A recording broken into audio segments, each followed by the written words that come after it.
What's up, guys? This is Kyle from Wax Museum, and over the years, I've made my fair share of mistakes at card shows. Some of them cost me money, some cost me the opportunity to own rare cards, and others, well, they're just plain embarrassing. So today I'm going to share 5 card show mistakes I hope to never make again, and my hope is that by sharing these, you can learn a little bit at my expense. Let's go ahead and start things off with the mistake I made at the 2023 National, and that was buying more than I could carry. So at the start of Thursday morning, I ran into a guy that had a bunch of 57 Topps cards in SGC slabs, which was something I don't see often and something I was specifically looking for.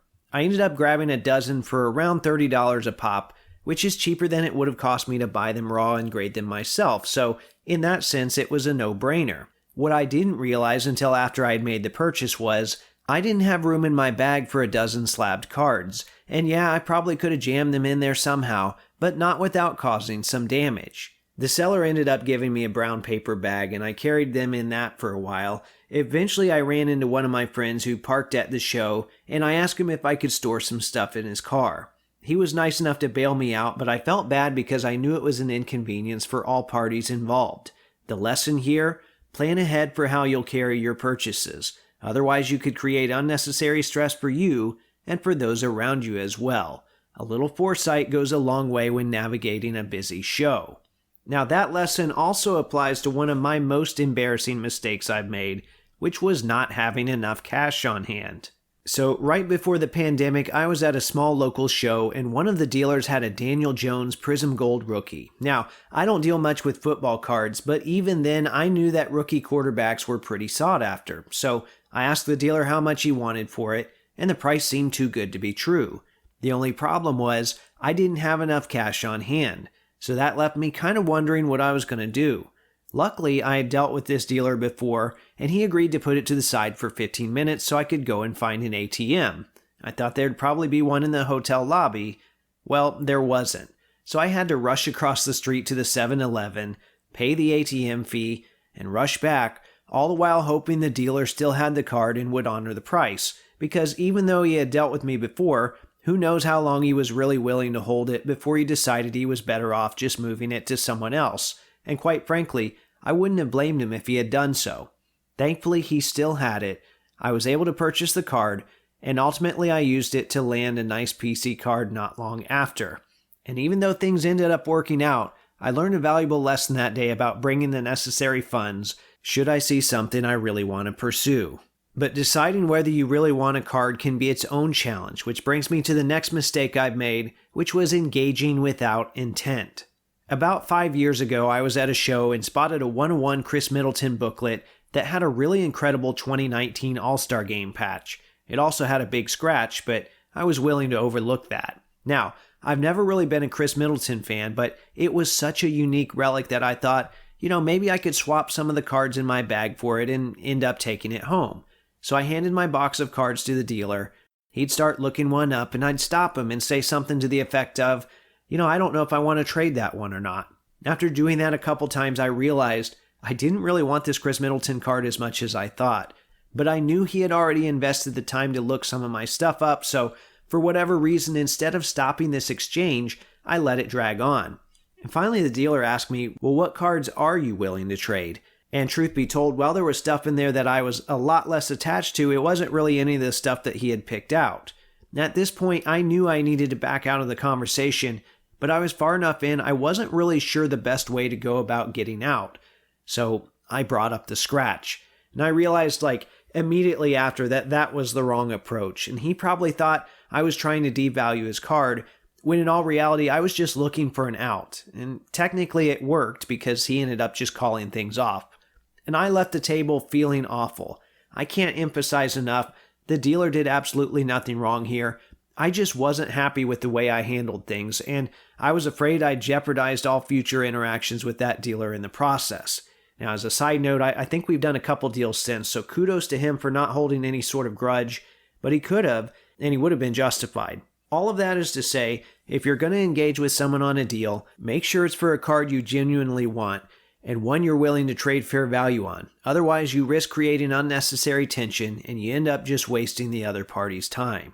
As bad as it feels to waste someone else's time, It feels similarly bad when I end up wasting my own time and money, like when I try to buy cards for my set chases from memory. Let's be honest, we all know that guy who goes to every local show with a giant notebook, pulls up a chair at a table, and meticulously cross-references the cards in front of him with the checklist inside. Not that there's anything wrong with that. In fact, that's probably the smartest approach, but at some point, I decided that I wasn't going to become that guy. In retrospect, I probably should have. I know I've mentioned it 100 times, but I've been chasing this 57 top set for 3 or 4 years now. Early on, I could keep track of most of it in my head, although I always had a spreadsheet at home just in case there was a card I needed to double check. Well, about a year ago, I spotted a stack of 57s at a local show and flipped through them until I found one I thought I needed. All from memory, mind you, despite the fact that I had a printed list folded up in my bag.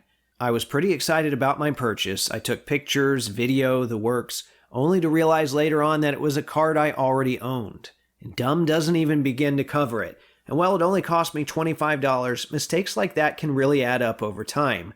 Plus now I had to invest extra time and energy to sell it in order to recoup some of the cost. The lesson here, always track your set chase. Especially now, it's easier than ever to do it on your phone because relying on memory alone can cost you time, money, and sanity in the long run. Of course, there are times when no checklist is needed, like when a card is truly one of a kind. That brings us to the final mistake I want to talk about, which is leaving a one-of-a-kind card behind.